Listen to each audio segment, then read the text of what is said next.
اللہم صلی علی سیدنا محمد صلی اللہ علیہ وسلم۔ آج جس حدیث کو ہم آپ کے سامنے پیش کریں گے، اس کو امام بخاری لے کر آئے ہیں، اور اس کو حضرت انس ابن مالک رضی اللہ تعالی عنہ روایت کرتے ہیں، اور وہ کہتے ہیں، اب وہ جن سے مخاطب ہیں وہ تابعی ہیں، تو یہ حضرت انس رضی اللہ تعالی عنہ کا قول ہے،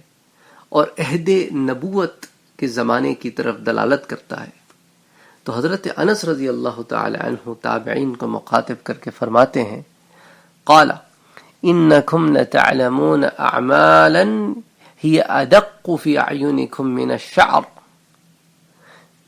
اے گروہ تابعین،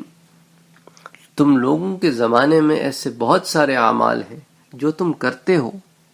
ہی ادق فی اعینکم من الشعر، اور تمہارے نزدیک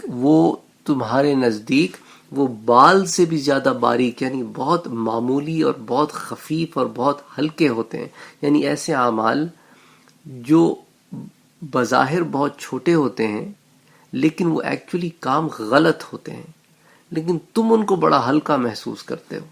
اور تم سمجھتے ہو کہ کچھ نہیں ہوتا، اتنی چھوٹی موٹی غلطیاں جو ہے نا ان سے کوئی فرق نہیں پڑتا۔ لیکن میں تمہیں بتاتا ہوں، کننا نعدها على عہد رسول اللہ صلی اللہ علیہ وسلم، تو کننا نعدها على عہد رسول اللہ صلی اللہ علیہ وسلم، ہمارا تو حال یہ تھا جب اللہ کی رسول صلی اللہ علیہ وآلہ وسلم کا زمانہ تھا کہ ہم ان کاموں کو شمار کرتے تھے من الموبقات، ایسے کام جو ہلکے نہیں ہیں بلکہ کیسے ہیں، یعنی المہلکات، یہ تم کو ہلاک کرنے والے کام ہیں۔ یعنی ہمارے اور تمہاری فکر میں، ہمارے اور تمہارے سوچ میں یہ فرق آ گیا ہے کہ جن اعمال کو تم بالکل معمولی سمجھتے ہو اور بے پرواہی سے کرتے ہو اور ان سے بچنے کی فکر نہیں کرتے، ہم ان کو مہلک سمجھتے تھے اور ان سے بچنے کا اہتمام کرتے تھے کہ گویا اگر ہم ان سے نہ بچے تو ہلاک ہو جائیں گے۔ سبحان اللہ، یہ فرق تھا صحابہ اور تابعین کے زمانے میں۔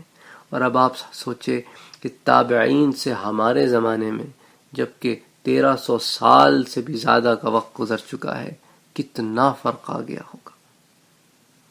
اللہ ہمیں توفیق عطا فرمائے کہ ہر چھوٹے بڑے گناہ سے، ہر چھوٹے بڑے ایسے کام سے بچیں جو اللہ تعالی نے منع فرمایا ہے، اور ہر وہ چھوٹا بڑا کام کریں جو اللہ کی رضا کی طرف ہمیں لے جائے۔ اللہم صلی علی سیدنا محمد صلی اللہ علیہ وسلم۔